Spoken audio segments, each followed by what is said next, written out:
ఇర్మియా గ్రంథము 29వ అధ్యాయము 5వ వచనం. ఇండ్లు కట్టించుకొని వాటిలో నివసించుడి, తోటలు నాటి వాటి ఫలములు అనుభవించుడి, పెండిండ్లి చేసుకొని కుమారులను కుమార్తెలను కనుడి. అక్కడ ఏమీయు మీకు తక్కువ లేకుండా అభివృద్ధి పొందుటకై వారు కుమారులను కుమార్తెలను కలుగునట్లు మీ కుమారులను పెండిళ్ళు చేయుడి, మీ కుమార్తెలకు పురుషులను సంపాదించుడి.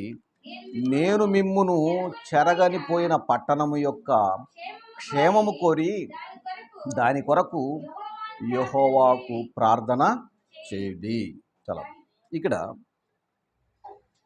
దేవుని యొక్క వాక్యము ఇర్మియా ప్రవక్త ద్వారా మాట్లాడుతుంది. ఇండ్లు కట్టించుకొని వాటిలో నివసించండి అన్నాడు.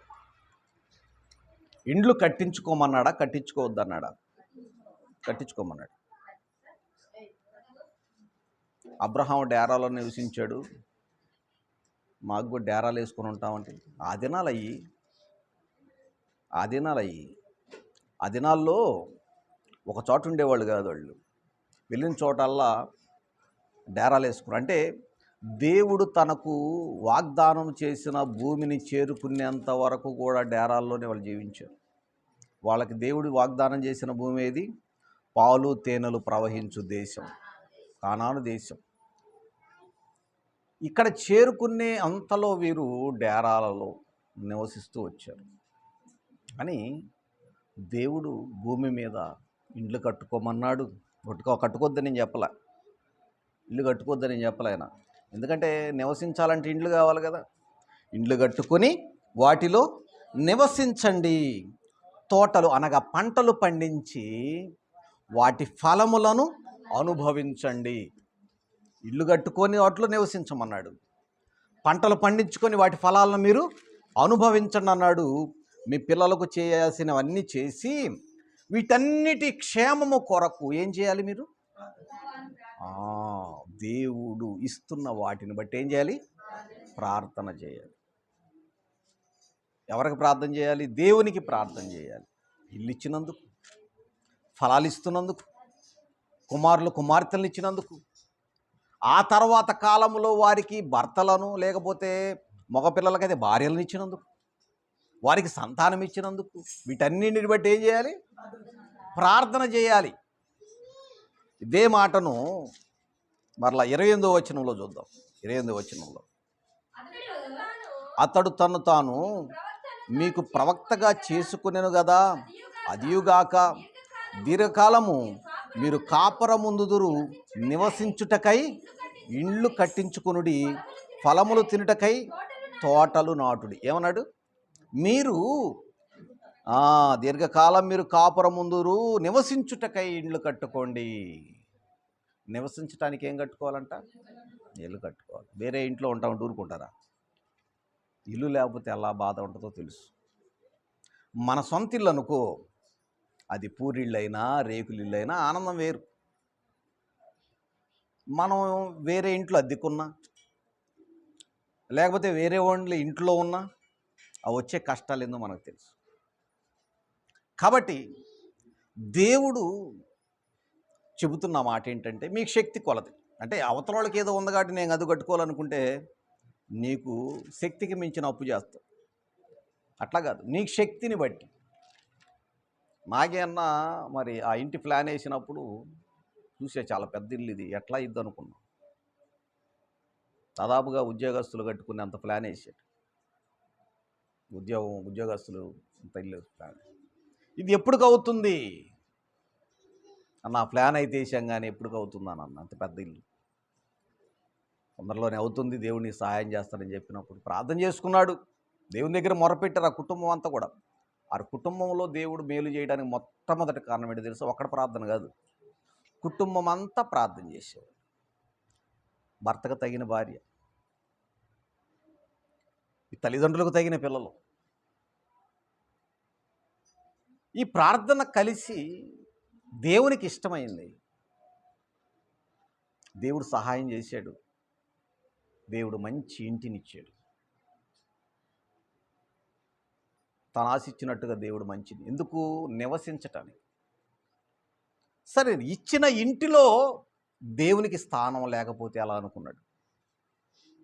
దేవుడు నాకు ఇల్లునైతే ఇచ్చాడు, నా ఇంట్లో దేవునికి స్థానం కల్పించాలి అని ఒక గదిని సపరేట్గా దేవుని పిల్లల కోసం, దేవుణ్ణి ప్రార్థించటం కోసం, ఏదైనా కానీ ఒక గదిని సపరేట్గా ఉంచేసాడు. నేను అప్పుడు ఆ గది చూసేప్పుడు అనుకున్నా, కనీసం నా ఇంట్లో ప్రార్థన గది కూడా లేదు కదా. ఉన్న గదిలో ఒకటి వంటగది, ఒకటి హాలు, ఒకటేమో బెడ్రూమ్ అయిపోయింది. నాకు చిన్నప్పటి నుంచి కోరిక ప్రార్థన గది సపరేట్గా ఉండాలని ఆశ, కానీ అది ఎందుకో కుదరలా. కానీ ఆ గది చూసినప్పుడు నిజంగా నాగేనా అదృష్టవంతుడు అనుకున్నాను. దేనికైనా కృప కావాలి, దేవుని కృప కావాలి.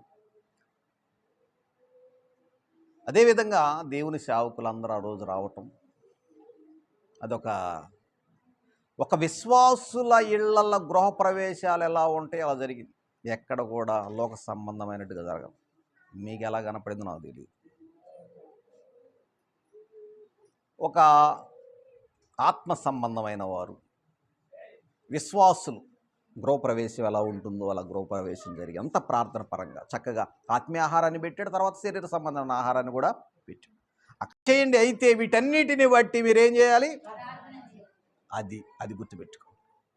వీటన్నిటిని బట్టి ప్రార్థన చేయటం మాత్రం మర్చిపోకూడదు. ఇదే మాటను మరలా చెప్తున్నాడు. దీర్ఘకాలము మీరు కాపురముందురు నివసించుటక ఇండ్లు కట్టించుకొనుడి. దీర్ఘకాలము మీరు కాపురముందురు. దీర్ఘకాలం అంటే మన జీవితకాలం అయిపోయింది దాకా. సరే, మన జీవితకాలం అయిపోతే మన పిల్లలు ఉంటారు దాంట్లో, అంతే కదా. మన జీవితకాలం అయిపోయింది, మన తర్వాత ఎవరు వస్తారా ఇంట్లోకి? మన పిల్లలు. వాళ్ళ జీవితకాలం అయిపోయింది, వాళ్ళ తర్వాత వస్తారు. ఎవరు వస్తారు? వాళ్ళ పిల్లలు. దీర్ఘకాలము ఉండునట్లు మీరు ఇండ్లు కట్టుకొనుడి, ఫలములు తినుటకై తోటలను నాటుడి. ఫలాలు తినాలంటే ఏం చేయాలి? పంటలు పండించమని చెప్పి అక్కడ దేవుడు ఎక్కడ కూడా సోమరిగా ఉండమని చెప్పడం. అందుకే చెబుతాడు, సోమవారం చూసి అరే సోమరే చీమలు కనపడుతున్నాయి కదా నీకు అంటే, ఈ చీమల్ని ఎందుకు చూపించాడు? ఈ మిగతా పక్షులు అట్లేం చూపించలా, చాలా ఉన్నాయి, కానీ చీమల్ని ఎందుకు చూపించుంటాడటావు? చెబుతారా? చీమల్ని ఎందుకు చూపించుంటాడు? మరి ఎన్నో చాలా ఉన్నాయి కదా, చాలా వాటిని చూసి జ్ఞానం పెంచుకోవచ్చు, కానీ చీమలు ఎందుకు చూపించాడు చెప్పండి? చెప్పగలరు ఎవరన్నా? సోమరుడు ఎక్కడ ఉంటాడు చెప్పండి? సోమరుడు ఎక్కడ ఉంటాడు? సోమరుడు అంటే ఎవడు కదా, మంచాన్ని కరుసుకొని ముడుకునేవాడే సోమరుడు. ఏ పని పాటు చేయకుండా వండుకోవాలి, తప్పులేదు. శరీర విశ్రాంతి కొరకు కొన్ని గంటలు ఉంటాయి, విశ్రాంతి కొరకు వండుకోవాలి, కానీ అదే పనిగా మంచంలో పడుకుని ఏమంటారు? సోమరుడు అంటారు. అయితే వీడికి చీమల్ని ఎందుకు చూపించాడంటే, వీడు మంచం మీద వండుకొని ఇడి తిరిగిన చీమలు కనపడదు. వీడు మంచం మీద వండుకొని ఇడి లేచే పని లేదు, ఎందుకంటే లేవటం కూడా ఒళ్ళు బద్ధకమే. వాడికి మళ్ళీ అక్కడ ఉన్న మంచులు కూడా తెచ్చుకోవడం తెచ్చేయాలి. సోమరతనం అంటారు వాళ్ళని. ఎవడి పని వాళ్ళు చేసుకోవాలి. మామూలుగా అయితే సరే, చేయలేని పరిస్థితుల్లో ఒకళ్ళు అందుకోవాలి. వీడు పని ఏంటంటే మంచులు కూడా తెచ్చుకోడు. అంటే వీడు పండుకున్న చోటని ఇడి తిరిగాడు అనుకో, ఇడి చీమలు కనపడతాయి, ఇడి తిరిగాడు చీమలు కనపడతాయి. ఇప్పుడు వాడు వాటిని గమనించాలి. వాడు అక్కడ వేలు అడ్డం పెట్టాడు అనుకో, వీడేలు దాటి వెళ్ళవు, వీడేలు పక్క నుంచి వెళ్ళిపోతాయి. ఎప్పుడు చూసినా వాటికి నోటికి ఆహారం ఉంటానే ఉంటుంది, ఏదొకటి వాటికి మించిన బరువును తీసుకుని వెళ్తూ ఉంటాయి. సోమరి చీమల యొద్దకు వెళ్ళి జ్ఞానము ఏం తెచ్చుకోవాలి? జ్ఞానం తెచ్చుకోవాలి. చీమలను చూసి నువ్వేం తెచ్చుకోవాలి? అవి కష్టపడతాయి, సమకూర్చుకుంటాయి ఆహారాన్ని. నువ్వు కూడా ఏం చేయాలి? సమకూర్చుకోవాలి. అదే ఇండ్లు కట్టించుకోండి, చెట్లు నాటి వాటి ఫలములను అనుభవించండి. దీని ద్వారా పేదరికం అనేది మీకు రాకుండా ఉంటుంది. ఇంట్లో ఒక్కడ పని చేసి 5గురు తింటే ఏమొచ్చిద్ది?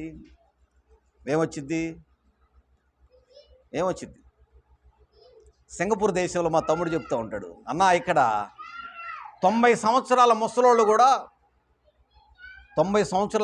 కూడా ఖర్చీపులు అమ్ముతారు, ఎవరి మీద ఆధారపడి ఎక్కడ కూడా అడుక్కోరన్న. డెవలప్మెంట్ దేశం అది సింగపూర్. అంత అంత వృద్ధాప్యంలో కూడా ఏదో పని చేస్తారంట, సంపాదిస్తారంట. వాళ్ళ దేశంలో ₹1 మన దగ్గర ₹65. సింగపూర్ డాలర్ మనకి ₹65. డెవలప్మెంట్ దేశం. అక్కడ అడుక్కునేవాడు కనపడ్డు. ముసలి వాళ్ళు కూడా కర్చీపులు అమ్ముతారు. వీళ్ళు బట్టలు ఏదో ఒకటి అమ్ముకొని వాళ్ళు సంపాదిస్తారు. దాని ద్వారా ఆ దేశం ఎంత డెవలప్ అయింది తెలుసా? పేదరికం లేని దేశంగా మారి. మనకున్న దరిద్రం ఏంటంటే ఇంట్లో ఒక్కడ పని చేస్తాడు, 5గురు తింటారు. దరిద్రం రాకేమొచ్చి చెప్పండి. 5గురు పని చేస్తే ₹5 ఇంటికి వస్తాయి. కానీ ₹1 ఇంటికి వస్తే ఆ ₹1 అందరు తింటే ఆ రూపాయికి తోడు మళ్ళీ ఇంకొక ₹4 ఏం చేయాలి? అప్పు చేయాలి. ఇప్పుడు ఏమవుతాం మనము? అప్పులు పాలవుతాం. తెచ్చిన అప్పులకు వడ్డీలు కట్టలేక అప్పులు పాలవుతాం. అంటే సోమరి చీమల యొద్దకు వెళ్ళి వాటి నడతను కనిపెట్టి చూడు. వాటి నడత ఎట్టుంది? నువ్వేళ్ళు అడ్డం పెట్టావా? నీ జోలికి వచ్చినాయా? నీ మీద వెళ్ళిపోయినాయా? పక్క నుంచి వెళ్ళిపోయినాయి. ఈడుతో నాకేం పని, పక్క నుంచి వెళ్ళిపోయి. అలాగే నీకు ఒక సమస్య, నీ గొడవ వచ్చినప్పుడు ఆ గొడవను దాటుకుని వెళ్ళిపో. ప్రతిది ఊళ్ళో సమస్యలని నాయన్ని నెత్తి మీద వేసుకోవటం, గొడవ పెట్టుకుని ఇంటికి రావటం, నన్ను కొట్టారని రావటం, నువ్వు కూడా తొత్తవరావు గొడవ ఆడతానికి అని చెప్పటం. సరేనా? చీమలను చూసి ఏమి నేర్చుకోవాలంటే, నువ్వు ఏలు అడ్డం పెట్టావు, రాయి అడ్డం పెట్టావు, వాటి పక్క నుంచి వెళ్ళిపోతాయి. లైన్ వాటికి ఏముంటుంది? క్రమశిక్షణ. వాటికి ఎవరు నేర్పించాల? వాటి లాలాజలములో ఉండి ఒక ద్రవాన్ని ఒక చీమ విడిచిపెడుతున్నప్పుడు ఆ వాటిని వాసన చూసుకుంటూ వెళ్తా ఉంటాయి ఒకే లైన్లో. ఈ లైన్లో మనం వెళ్ళిపోవాలి. ముందెలుతుంది ఒక ద్రవాన్ని వదిలిద్ది, అంకో వెనక ద్రవాన్ని వదులుతున్నప్పుడు ఈ వాసన చూసుకుంటే అదే లైన్లో వెళ్ళిపోతాయి. వీటికి న్యాయాధిపతి లేడు. వాటికి న్యాయాధిపతి లేకున్నా, పై విచారణకర్త అనగా జడ్జీలు లేరు, అధిపతులు లేరు. అవి వేసవి కాలమందు ఆహారము సిద్ధపరుచుకుంటాయి. వేసవి కాలం అందు ఏం చేస్తాయి? ఎందుకంటే వర్షాకాలం ఆహారం దొరకదు. ఇల్లు కట్టుకోవటం కూడా లోపల మీరు ఎప్పుడన్నా చూసారా? మీరు లోపలికి మేము ఎట్ట పడతామన్నాయంట, మేము ఎట్ట వెళ్తాం లోపలికి, మేము చూస్తానికి అంటారేమో. మీరు వెళ్ళాల్సిన అవసరం. ఇప్పుడు యూట్యూబ్లో అన్నీ చూస్తుంటే చీమల పొట్టలు ఎలా ఉన్నాయో, దాంట్లో చీమలన్నింటిని ఎల్లగొట్టి లావా పోసి ఎట్ట గదులు కట్టుకునేయో చూపిస్తున్నారు. వాటిలో లావాగానే ఏదైనా పోసి అదంతా తవ్వి చూసినప్పుడు గదులు ఉంటున్నాయి. అంటే అంత గొప్ప ఇళ్ళు కడుతున్నాయి. ఇవన్నీ కూడా గదుల్లో దాచిపెడతాయి ఆహారాన్ని. ఎప్పుడు తినటానికి? ఆహారం దొరకని సమయంలో తినటానికి. వ్యాసం అంతా కష్టపడుతుంది. నువ్వు కష్టపడాల్సిన సమయంలో వండుకొని, అలా వండుకునే వాళ్ళు ఏమంటారు? సోమరులు. మన ఒళ్ళు ఈ రోజు ఆ రోజు రుద్దుతూ ఉండాలి. దీన్ని పని కోసం కష్టపడటానికి ఉపయోగించాలి. లేకపోతే మన మాట ఎందో. ఒకరోజు విశ్రాంతి తీసుకున్నావా, రెండో రోజు పని చేయదు. కాబట్టి దేవుడు చెబుతున్నాడు, మీరు ఇల్లు కట్టుకోండి, వాటిలో నివసించండి, ఫలాలు చెట్లు నాటుకోండి, వాటి ఫలాలను అనుభవించండి, కుమారులు కానండి, కుమార్తెలు కానండి. కనిన వారికి యవన దశ వచ్చినప్పుడు వారికి వివాహాలు చేయండి. కుమారుడైతే పెండ్లి కుమార్తెను వెతకండి, లేదు కుమార్తె అయితే పెండ్లి కుమారుని వెతకండి, చక్కగా పెళ్లి చేసి వీటన్నిటిని బట్టి దేవునికి మీరేం చేయాలి? ప్రార్థన చేయండి అన్నాడు. తర్వాత మనకి ఎలాగైతే నూతన వస్త్రాలు ఇలవ సంబంధంగా ఒక వయసుకు వచ్చిన తర్వాత నూతన వస్త్రాలు ఎలాగైస్తారో, దేవుడు కూడా మనకి ఈ లోకంలో దేవుడు ఒక శ్రేష్టమైన వస్తువుని ఇస్తున్నాడు. ప్రకటన గ్రంథం 3వ అధ్యాయం 18వ వచనం. ప్రకటన గ్రంథము 3వ అధ్యాయము 18వ వచనము. నీవు ధనవృద్ధి చేసుకున్నట్లు అగ్నిలో పుటము వేయబడిన బంగారమును, నీ దిశమల్ల సిగ్గు కనపడనట్లు ధరించుకున్నటకు తెల్లటి వస్త్రములను, నీకు దృష్టి కలుగునట్లు నీ కన్నులకు కాటుకను నా యొద్ద కొనమని నీకు బుద్ధి చూపుచున్నాను. ఎక్కడ కొనుక్కోవాలంట? తెల్లటి వస్త్రాలు. ఆత్మీయత ఎవరి దగ్గర కొనాలి? దేవుని దగ్గర. ఆయన కూడా ఆ వస్త్రాలు ఇవ్వడానికి సిద్ధంగా ఉన్నాడు. అయితే ఈ వస్త్రాలు అనేవి మొట్టమొదటిగా ఎవరిచ్చారు? ఎక్కడిచ్చాడు? చదవండి తీసి వాక్యం.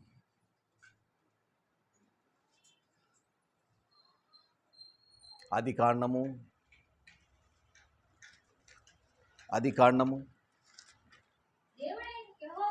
ఎన్నో అధ్యాయమమ్మా?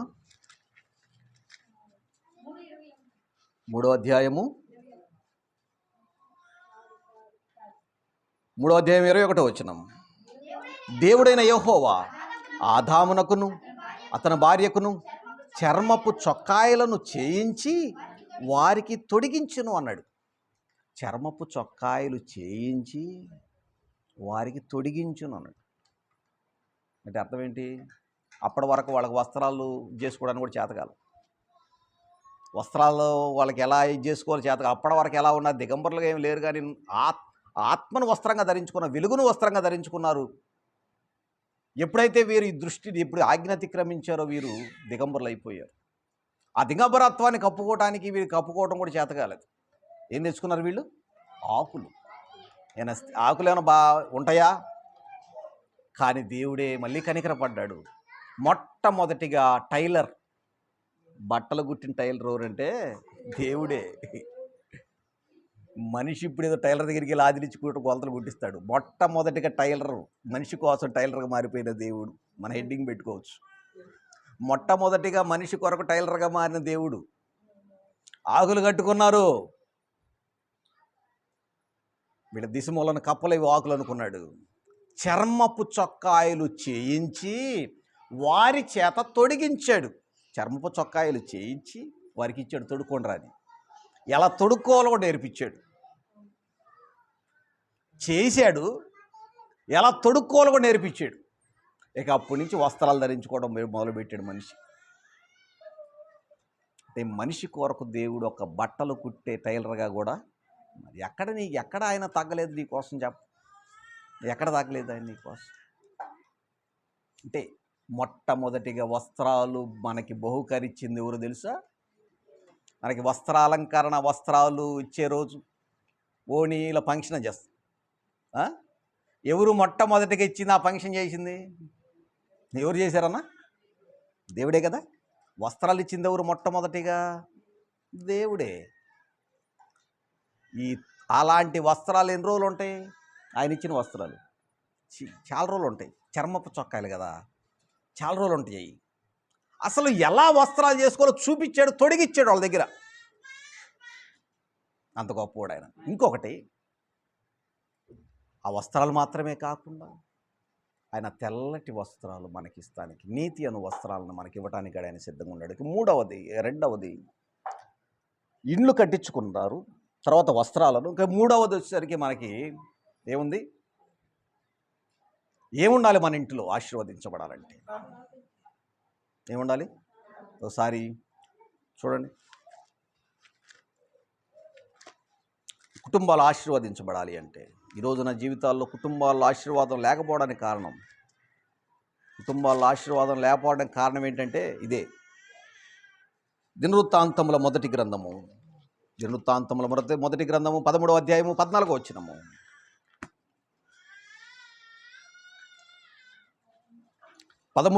మొదటి దినవృత్తాంత గ్రంథము 13వ అధ్యాయం 14వ వచనము.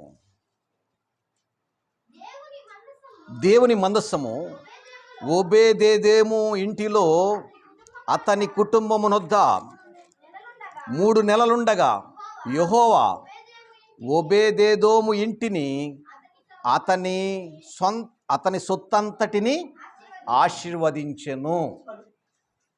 ఇంతవరకే వాక్యం. ఇంటిలో ఏముండటం వలన తన సొత్తంతా సొత్తు అంటే అర్థం ఏంటి? సొంతం. సొత్తు అంటే మీరు నా సొత్తు అంటాడు. అంటే అర్థం ఏంటి?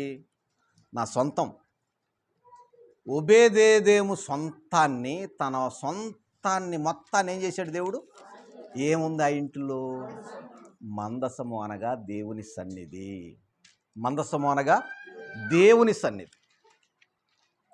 దేవుని సన్నిధి ఆ ఓబేదేదేము ఇంటిలో ఉండటం వలన అతని కుటుంబము, అతని సొత్తంతటిని దేవుడు ఎన్ని నెలకే? 3 నెలకే.